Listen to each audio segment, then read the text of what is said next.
Hello दोस्तों, आप सभी का स्वागत है हमारे YouTube channel PR study area में। आज हम बात करेंगे क्लास 10th के चैप्टर जैव प्रकरण पोषण के बारे में।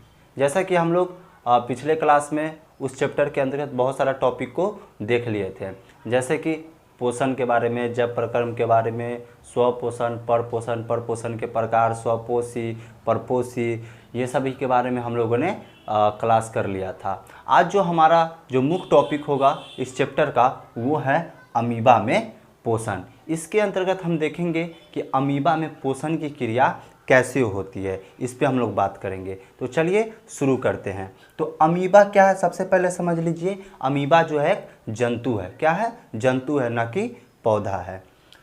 यह प्राणिसम पोषी जीव है। क्या है? प्राणिसम पोषी जीव। तो प्राणिसम पोषी जीव किसको बोलते हैं, इस चीज़ को समझ लीजिए। तो वैसा जीव जिसमें प्राणिसम पोषण की क्रिया पाई जाती है। तो प्राणिसम पोषण की क्रिया अमीबा में पाई जाती है, इसीलिए अमीबा को प्राणिसम पोषी जीव कहा जाता है।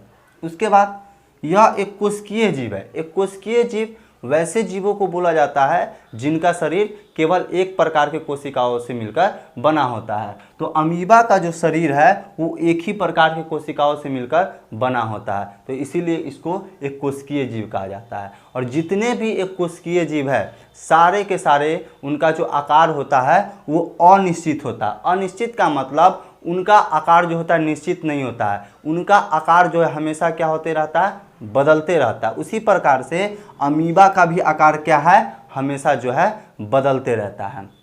उसके बाद यह जो है यानी अमीबा मृदु जल में पाया जाता है। कौन से जल में? मृदु जल। मृदु जल कहिए या उसी को मीठा जल कहिए। वो समुद्र वाला जो जल होता है, महासागर वाला जो जल होता है वो लवणीय जल होता है, तो उसमें अमीबा जो है पाया नहीं जाता है। अब देखते हैं नेक्स्ट, अमीबा का भोजन। यानी कि देखिए, किसी भी जीवों में पोषण की क्रिया कब होगी? जब वह भोजन को ग्रहण करेगा तब। तो अमीबा भी जंतु है, तो जब इसमें पोषण की क्रिया होगी तो कैसे होगी? जब भोजन को ग्रहण करेगा तभी होगा। तो अमीबा का भोजन क्या क्या है, आइए उस चीज़ को देख लेते हैं। तो अमीबा का भोजन मरे हुए कार्बनिक पदार्थ एवं शैवाल के छोटे छोटे टुकड़े, डायटम इत्यादि और कुछ भी है। जैसे कि कोई भी जीव जंतु मर जाता है, मरने के बाद वो सड़ गल जाता है, तो उससे जो होता है अमीबा अपना भोजन प्राप्त करता है। उसके बाद बहुत सारे प्रकार के शैवाल होते हैं, तो उनका एकदम छोटा छोटा टुकड़ा को जो है अपने भोजन के रूप में अमीबा जो है ग्रहण करता है। चलिए अब हम नेक्स्ट देखते हैं कि अमीबा में पोषण।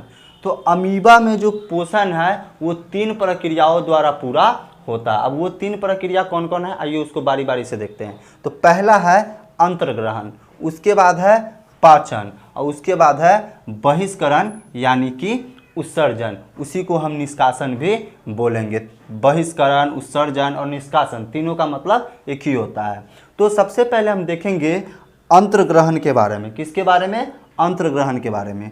तो अमीबा में भोजन का अंतर्ग्रहण कैसे होता है? अंतर्ग्रहण कहने का मतलब ये हुआ कि भोजन को ग्रहण करना शरीर के अंदर में, उसी का मतलब होता है अंतर्ग्रहण। अब देखिए, तो यह जो है अमीबा अपना भोजन शरीर के सतह के किसी भी स्थान से जो है ग्रहण कर सकता है। यानी उसका जो शरीर होता है और उसके जो चारों ओर जो उसके शरीर का सतह होता है, तो उस सतह के किसी भी स्थान से वह अपने भोजन को ग्रहण कर सकता है। जैसे यहाँ की फिगर नंबर आप 1 में देखिए कि ये क्या है, अमीबा है, और अमीबा के शरीर का ये क्या है, बाहरी सतह है। तो यह शरीर के किसी भी हिस्से से, यहाँ से भी, यहाँ से भी, यहाँ से भी, यहाँ से भी जो अपने भोजन को ग्रहण कर सकता है।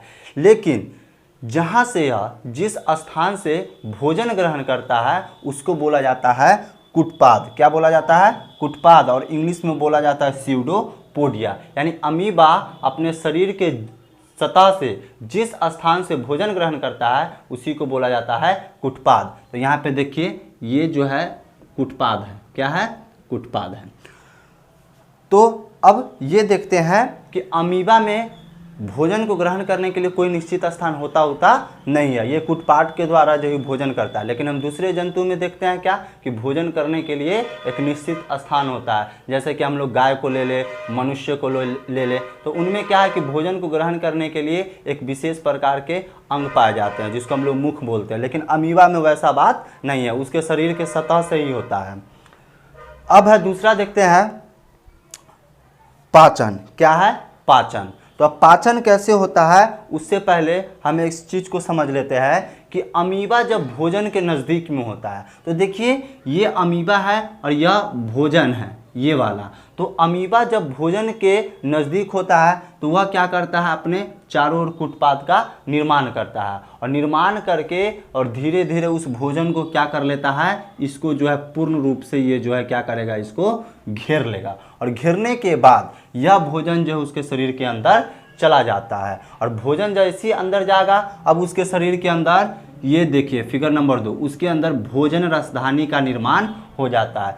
इसी भोजन रसधानी में, अमीबा में भोजन का पाचन होता है। इस भोजन रसधानी में क्या होता है, भोजन भी होता है और भोजन के साथ साथ जल भी होता है। अब भोजन कब यहाँ पे पाचन होगा, भोजन रसधानी में किसके द्वारा होगा, तो एंजाइम के द्वारा होगा। अब इसमें क्या है, भोजन रसधानी में भोजन का पाचन हो गया एंजाइम के द्वारा।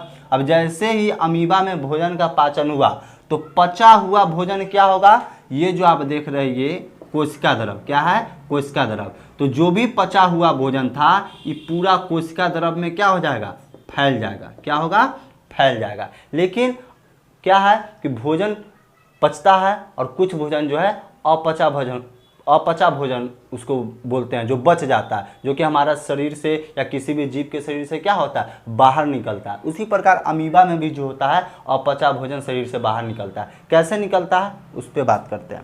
अब तीसरा है प्रक्रिया अमीबा में पोषण की, बहिष्करण। बहिष्करण, उत्सर्जन या निष्कासन, तीनों का मतलब एक ही बताएं। तो अमीबा में जो बहिष्करण की प्रक्रिया होती है वो शरीर के सतह के किसी भी भाग से हो जाता है। जैसे फिगर नंबर 3 में देखिए, ये अमीबा का चित्र है। तो ये इसका जो है चारों तरफ देखिए, ये शरीर का क्या है, इसका बाहरी सतह है। तो ये कोई ज़रूरी नहीं है कि यहीं से इसका निष्कासन होगा अपचा भोजन का। ये शरीर का जो हिस्सा देख रहे हैं, सतह देख रहे हैं, तो यहाँ से भी, यहाँ से भी, यहाँ से भी, यहाँ से भी जो है किसी भी स्थान से जो होता है इसमें अपचा भोजन जो है वहाँ से निकल जाता है। तो क्या है कि शरीर के किसी भी सतह में क्या हो जाएगा, एक अस्थायी छिद्र का निर्माण हो जाएगा। जैसे यहाँ पे इस फिगर में हम आपको बना के दिखा रहे हैं। तो अमीबा में जो अपचा भोजन होता है, तो अपचा भोजन वही शरीर के सतह से जहाँ पे अस्थायी छिद्र का निर्माण हो जाता है, उसी अस्थायी छिद्र से अपचा भोजन जो है शरीर से बाहर निकल जाता है। तो इस प्रकार से अमीबा में जो है पोषण की क्रिया होती है। तो चलिए फ्रेंड्स, आज की क्लास में इतना ही आप लोगों के लिए। फिर से आप लोगों के लिए नेक्स्ट क्लास में नेक्स्ट टॉपिक लेकर आएंगे। चलिए, तो वीडियो को लाइक करें, चैनल को सब्सक्राइब करें और अपने साथियों को ज़्यादा से ज़्यादा शेयर करें ताकि आपके साथी भी इस क्लास का लाभ ले सके।